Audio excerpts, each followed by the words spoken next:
साथ करते हैं। इनफैक्ट लिस्ट लंबी है, कई सारे वायदे बाजार की कंपनियां भी आएंगी, लेकिन डॉक्टर रेड्डीज क्या एक्सपेक्ट किया जाए सुमित?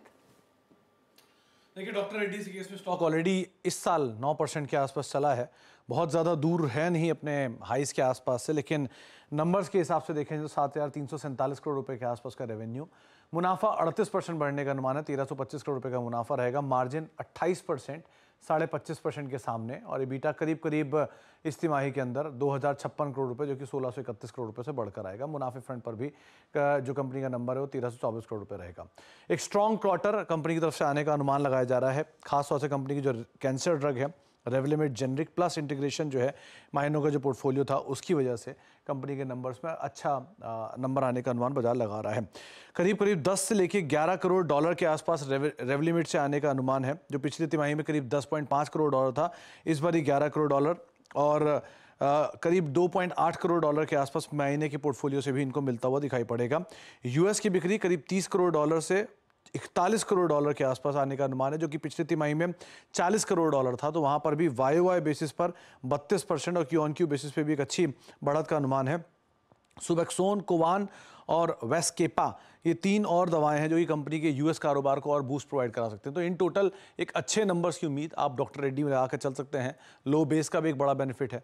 अब लेट्स सी कैसे नंबर पैन आउट होते हुए दिखाई पड़ते हैं।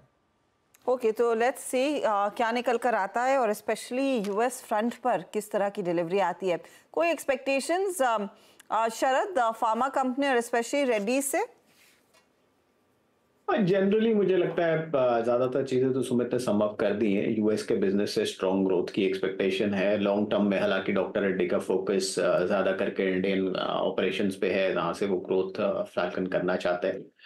बट इस तिमाही में ऑब्वियसली यूएस सेल्स पे एक खास फोकस रहेगा। 32% जैसी ग्रोथ की उम्मीद हम भी कर रहे हैं। अभी उस पर कितना कंपनी डिलीवर करती है वो देखना पड़ेगा। जो एक चीज मुझे इनके लिए बेटर लग रही है वो ये है कि अभी भी अगर आप अक्रॉस द बोर्ड वैल्यूएशंस देखें तो मोस्ट प्रोबेबली डॉक्टर रेड्डी सबसे अट्रैक्टिवली वैल्यूड है, और अगर इंडियन बिजनेस भी टेक ऑफ करता है और आने वाले समय के लिए वो एक पॉजिटिव आउटलुक देते हैं, क्योंकि पिछले 2-3 महीनों में शायद एपीआई के प्राइसेस चाइना में काफी बढ़िया तरीके से करेक्ट हुए हैं। जो ज्यादातर फार्मा कंपनीज के रॉ मटेरियल का इशू था वो लगभग सॉल्व हो जाना चाहिए।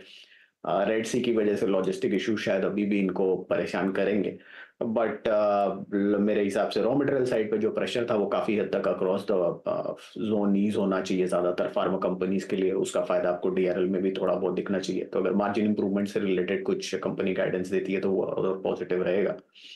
और प्राइमरी फोकस इस क्वार्टर में मुझे लगता है हाँ यूएस बिजनेस पे ही रहेगा। मेजर ग्रोथ वहीं से आ रही है, तो लगभग 14% जैसी ग्रोथ, 32% जैसी ग्रोथ यूएस रेवेन्यूज में एक्सपेक्ट कर रहे हैं।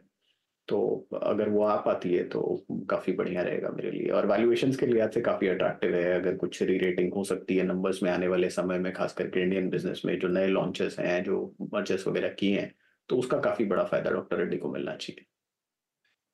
ओके, तो डॉक्टर रेड्डी स्पेशली वो यूएस बिजनेस ड्राइव करेगा अर्निंग्स को इस पर्टिकुलर क्वार्टर में। इसके अलावा पिडिलाइट, एसआरएफ, नवीन फ्लोरीन, वोल्टास, वो आपने कैलेंडर देखा होगा इस चर्चा की शुरुआत में। तो पिडिलाइट की बात करते हैं। कंसिडरिंग आज सुबह में हम कंसाई नेरोलैक के मैनेजमेंट से बात कर रहे थे, इनफैक्ट आधे घंटे पहले ही बात हो रही थी, और वहां पर तो परफॉर्मेंस अच्छा है। तो पेंट कंपनियों का जो परफॉर्मेंस है उसके मद्देनजर फिर पिडिलाइट भी क्या